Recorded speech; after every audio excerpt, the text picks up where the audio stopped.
Megafone no ar, bom dia a todos vocês, tudo bem? Entrevistado de hoje, Anderson Pico, que ele sempre diz, né? Adivinhe, vamos conversar um pouquinho com o Anderson e saber das histórias dele. Mas antes disso eu quero te dar um recado. Se inscreva no canal, aperta a sinetinha para receber as notificações e dá o positivo lá o negativo, mas a gente prefere o positivo, para que esse canal cresça em quantidade e qualidade. Solta a vinheta, Jô.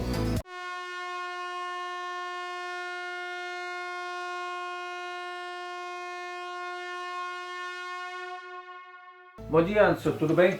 Tudo bem, é um prazer estar aqui para participar do seu canal e falar um pouquinho sobre as coisas relativas ao nosso esporte. Beleza, brincadeira. Vamos já dando o pontapé inicial.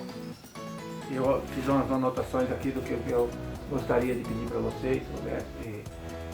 Tomar conhecimento mais do que a gente conhece você como um locutor aí de destaque na nossa cidade e na região e quiçá no país, né? Eu acredito nisso. Eu acredito que o Anderson seja mais do que a narração do futsal da Copa Grego, que já está consagrado, e até aquela narração do gol do Basílio, né? Depois a gente vai falar disso.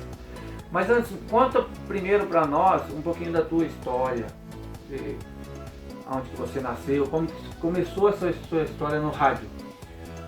Bom, eu nasci na cidade de Jesuítas, fica mais ou menos 90 quilômetros aqui de Marechal Cândido Rondon, e quando crescendo, eu era o único neto homem, e meu avô paterno, que hoje mora com Deus no céu, ele era o cidadão que me levava para as praças esportivas, para acompanhar jogos do campeonato amador, que na época era promovido pela Liga de Assis Chateaubriand.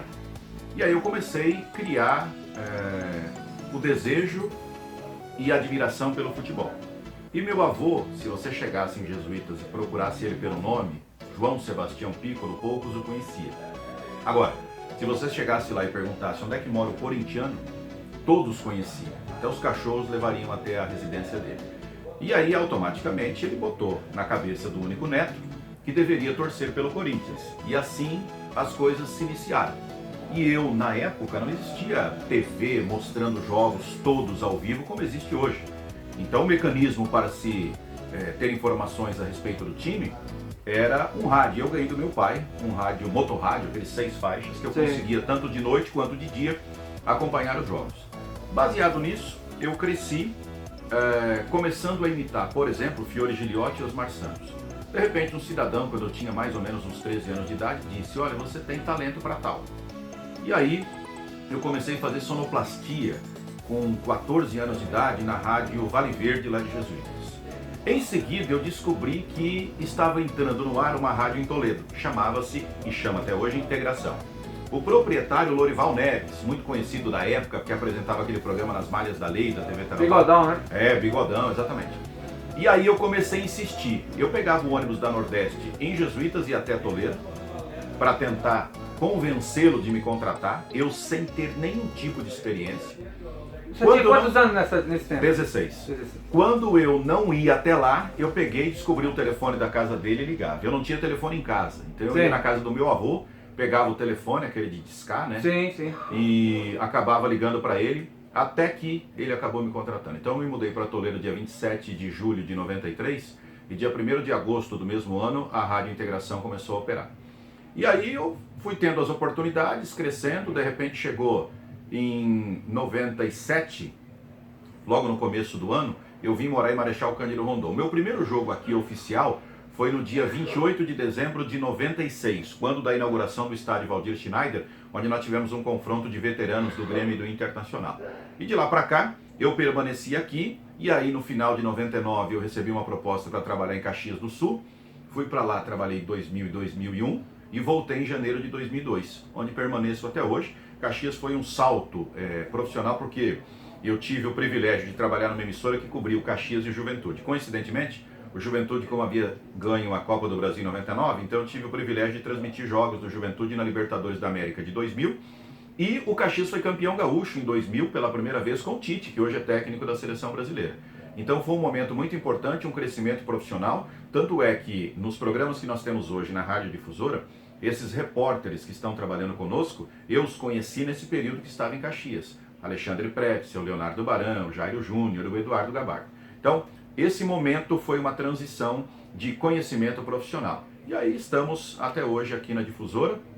Participamos desde 2014 de um processo Talentos da Narração do Sport TV, onde começamos com 11.513 inscritos, sobraram 16 que foram para a entrevista de trabalho. Eu tive essa oportunidade de estar entre os 16 e continuamos participando desse processo, mas é uma coisa que muito incerta se vai ocorrer ou não vai. Eu só sei que desses 16, 6 já foram chamados e estão hoje trabalhando no quadro de funcionários do Sport TV. Ok, nós vamos voltar a esse assunto, porque é um dos temas que eu coloquei ali. Mas eu quero voltar lá em Jesuítas.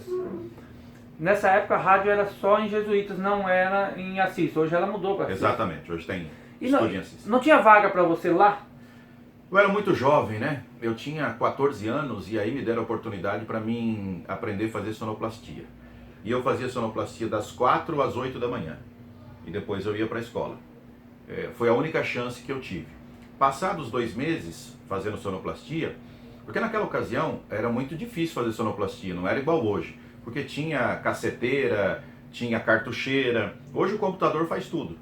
Então você tinha que prestar muita atenção, não existia CD, existia apenas o disco de vinil, e aí você tinha que controlar a saída do disco, porque senão saía patinando e automaticamente saía no ar, então era mais complicado fazer sonoplastia. Então a hora também era gravada, você tinha que botar no ponto a hora. A partir de 2 meses que eu estava fazendo isso, eles me autorizaram a falar a hora. Então rodava uma música e aí não precisava mais soltar a hora gravada. E assim começou, mas a rádio ela não tinha a possibilidade ainda de me dar a oportunidade para mim fazer o que eu tanto queria, que era futebol, porque ela era, e como é até hoje, ela transmite alguns jogos, mas pelo que eu observo, ela é pautada por músicas brasileiras, né? Não se toca música internacional na Vale Verde. Mas foi o primeiro passo dado para o finado Zé Costa, que hoje também foi morar com Deus no céu. Eu tenho assim um conhecimento com o Dito Silva. Sim. O Dito hoje está na Vale Verde, mas naquela época ele estava engatinhando também, começando, porque ele é jovem, na Rádio Jornal de Assis Chateaubriand. Então ele trabalhava na Rádio Jornal, hoje ele trabalha na Rádio Vale Verde. Porque na entrevista do Irineu, já pegando esse link aí com o Assis, o Irineu fala que a Liga de Assis ela era muito forte no amador e também é uma das abordagens que eu estou dando nesse canal e uma razão de ser do canal é tentar colaborar para a volta do crescimento no futebol amador em Marechal Cândido Rondon. Tu veja uma coisa, eu sempre cito isso, que o amador, como você acabou de dizer, era tão forte naquela região, organizado o campeonato pela Liga de Assis Chateaubriand, que é diferente daqui, por exemplo. Aqui nós temos um campeonato amador, em Toledo da mesma maneira, envolvendo equipes apenas do município de Marechal Rondon, e em Toledo apenas equipes do município de Toledo. Na época, nós tínhamos, por exemplo, só municípios participando, ou seja, jesuítas, Assis Chateaubriand. Existia uma rivalidade enorme entre jesuítas e a SEC, Formosa do Oeste, Nova Aurora, Cafelândia, Bragantina, Tupanci e assim sucessivamente, Alto Piquiri. E este era um campeonato muito forte porque era campeonato de municípios, uma rivalidade incrível. E por lá passaram jogadores que beiraram o profissional, inclusive alguns deles tiveram a oportunidade de jogar profissionalmente e abdicaram. Caso específico, por exemplo, do goleiro Gastão. Ele jogou muito tempo nos Jesuítas e os Jesuítas naquela ocasião decidiu uma Taça Paraná contra o Vila Fani em Curitiba e acabou lá perdendo. Mesmo assim, o Paraná Clube queria levá-lo, mas ele não quis jogar profissionalmente e preferiu continuar no amador. Então, era um amador muito forte naquela ocasião. Inclusive, por muito tempo, o Quinha saía daqui de Marechal Rondon com a sua moto, ele treinava 2 vezes por semana, o resto dos jogadores treinavam diariamente, porque era praticamente um semiprofissional. E o Quinha chegava lá, na época eu era criança, 12, 13 anos, jogava nos Jesuítas com aquelas cocheiras e acima disso, ele era o capitão do time. O Quinha é um ícone aí do amador regional. Ô Anderson, assim, coincidentemente, eu não sei se posso falar coincidência isso ou competência, você que vai poder nos esclarecer. Você foi secretário de Esporte Marechal Cândido Rondon. Qual foi o período exatamente? Eu assumi essa função no dia 1º de janeiro de 2009 e fui até fevereiro de 2011. Foi um momento muito difícil, sabe? Eu acho que para qualquer pessoa que assumisse essa pasta naquela ocasião, teria muita dificuldade. E eu vou dizer para você, foi bom, foi bacana, mas foi muito sofrido. Eu perdi, psicologicamente falando, uns 5, 6 anos da minha vida. Porque nós assumimos uma pasta onde o ginásio Ney Braga estava há 2 anos e 7 meses caído. E a reforma ainda não havia sido iniciada, apesar de que, em junho de 2008, a licitação tinha sido aprovada. Mas quem ganhou a licitação, a empresa que ganhou essa licitação, ela tinha muita dificuldade financeira para tocar a obra. Então nós assumimos, para ganhar tempo nós tivemos que colaborar com essa empresa de todas as maneiras que podíamos fazer, para que ela conseguisse cumprir essa meta. Por quê? Na metade de dezembro de 2008, eu já sabia que seria o secretário. E nós fomos, eu, o Quinha, o Fernando, que na época era da Cobra Viários, fomos até Erechim. Lá, num sábado de manhã, tinha o primeiro jogo da final do Campeonato Gaúcho, Carlos Barbosa e Atlântico de Erechim. Por que nós fomos até lá? Porque nesta manhã de sábado, na metade de dezembro, nós nos encontramos com Jaime Walker, que na ocasião era o representante da Dal Ponte e tinha disponibilidade da franquia da Dal Ponte para que a Copagril pudesse ingressar na Liga Nacional em 2009. E aí naquela reunião, o Quinha, sabendo que eu seria o secretário, disse: Pico, 1 ano eu posso mandar os jogos em Toledo, mas o contrato aqui é de 2 anos com a Dal Ponte. 2 anos eu não posso mandar jogos em Toledo porque é inviável financeiramente. Você tem que me dar certeza que o ginásio Ney Braga em 2009 estará de pé. E eu assumi esse compromisso. Então, compromisso assumido, você tem que cumprir, independentemente das circunstâncias. Então foi um ano doloroso, foi um período muito difícil, mas está aí, o ginásio Ney Braga. Se ele não tivesse sido construído, se eu não tivesse assumido esse compromisso, eu tenho convicção e certeza que a Copagril não teria assumido naquela ocasião, através da ACC com o Quinha, presidente da associação, esse compromisso de jogar a Liga Nacional, e automaticamente a história que nós temos hoje no futsal não teria sido como é.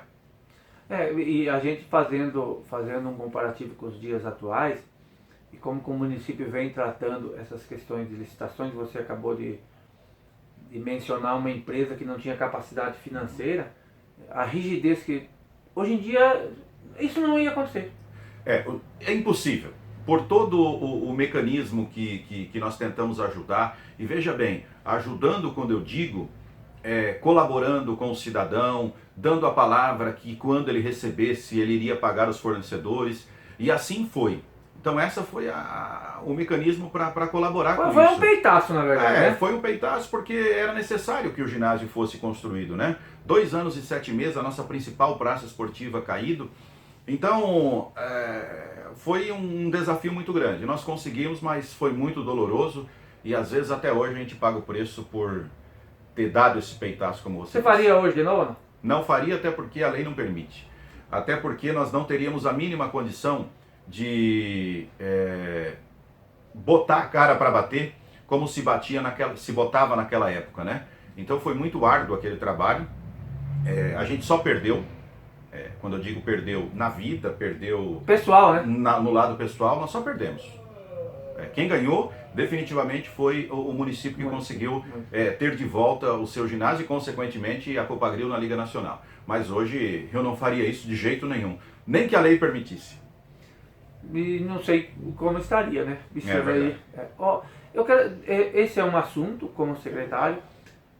O segundo assunto, mais pro final do ano de 2009, você assume 1º de janeiro, né? 1º de janeiro de 2009 eu assumi.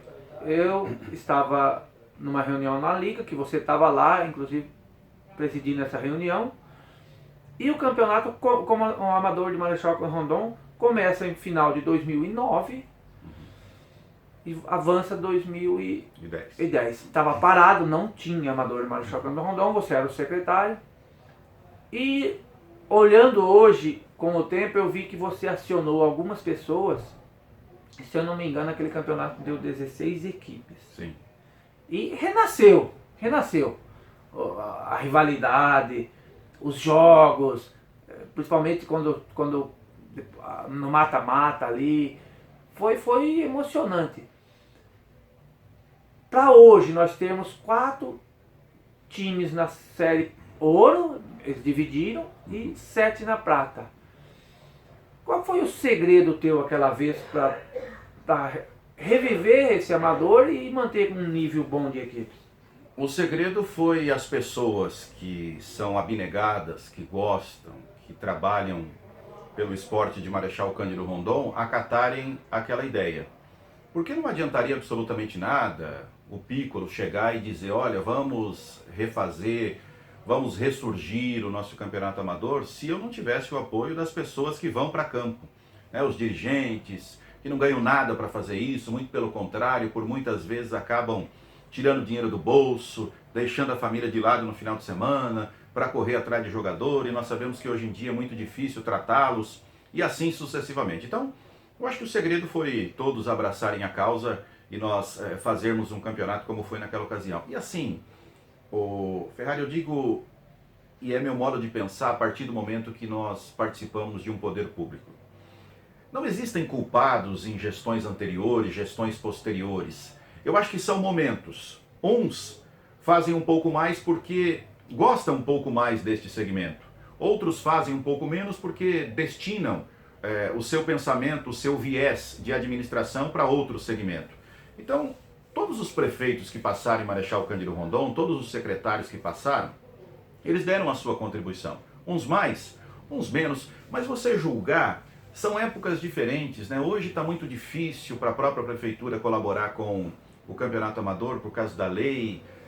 Enfim, existem alguns entraves que nós temos que analisar com frieza, esquecer o lado partidário, o lado político, e pensar que cada um fez a sua história dentro da sua possibilidade. E o que nós esperamos é que as coisas melhorem. Agora, tem que se achar exatamente o mecanismo para melhorar.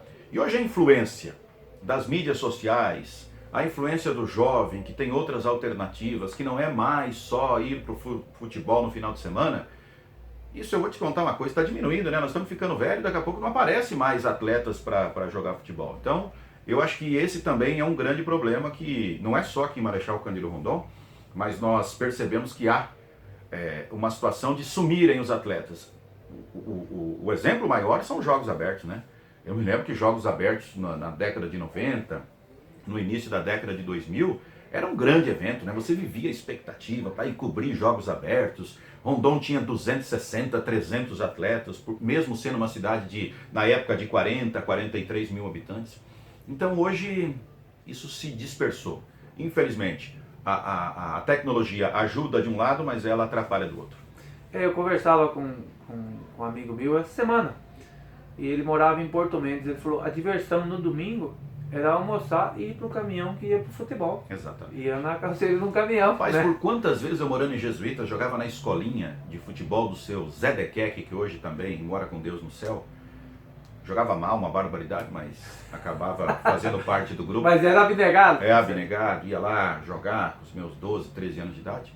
Ele tinha um 308, que ele tinha uma máquina de arroz, amarelo 308, e nós, todo domingo, pulávamos em cima da carroceria e partíamos. Hoje isso nem pode, né? Proibido por lei, né?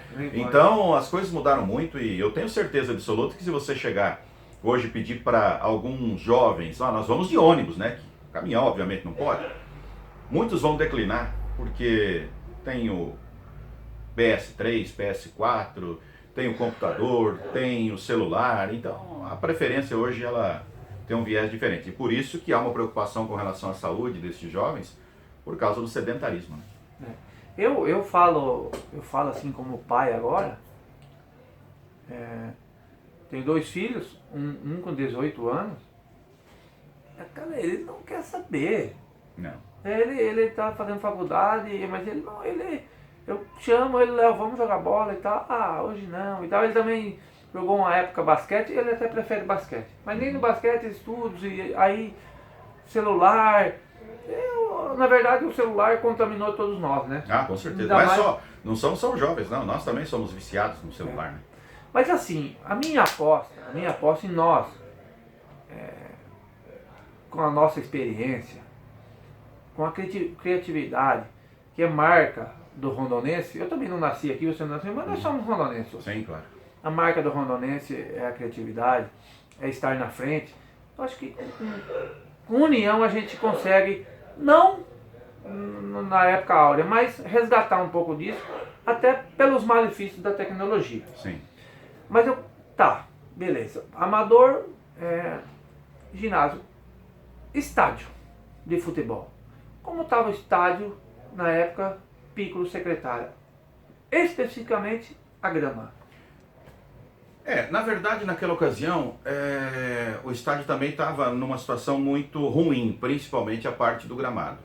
E aí foi uma outra decisão que nós tomamos, juntamente na época com o meu diretor, que era o professor José Carlos Mendes, o Spock, extremamente competente, extremamente sério, outro cara muito dedicado às coisas que fazem, vide o sucesso dele hoje como funcionário efetivo da UniOeste, grande professor, estudioso, com cursos inclusive fora do nosso país.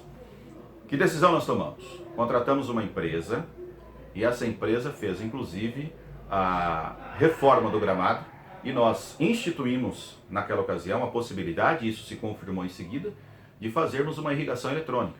Então hoje, eu não sei como está atualmente, mas naquela ocasião nós fizemos, e eu acho que deve ter dado sequência, porque isso não se deteriora dessa maneira, de uma noite para o dia. O estádio tem irrigação eletrônica, o gramado foi recuperado naquela ocasião, e aí dando oportunidade para que as pessoas pudessem jogar. Hoje eu sei que tem uma pista de atletismo, o muro está sendo reconstruído depois de algum tempo, mas eu acho que o estádio tem que ser de todos. Claro que tem que se respeitar algumas regras, né? É óbvio, porque a grama é uma coisa natural, eu acho que tem que ter um limite de uso por semana ou por mês, enfim, mas todas as praças esportivas pertencem à comunidade. De uma maneira ou de outra, eu acho que ela deve ter o direito de utilizá-la. E no caso do estádio, nós fizemos essa medida, tomamos essa medida e refizemos o gramado com irrigação eletrônica. Eu estive lá recentemente, apesar de que está em obras, né? Uhum. Mas a grama está horrível. E perguntando para o Suco, na entrevista do Suco, ele fala que é uma coisa assim que está além das atribuições e da competência do secretário, evitar que se faça show no gramado do estádio. Até porque o local da nossa festa está pequeno, ele já faz muitos anos que é pequeno e, pelo que eu vejo, a tendência é aumentar a utilização do estádio para show. Até porque aumenta a população, você vai ter que abrigar essa população, né?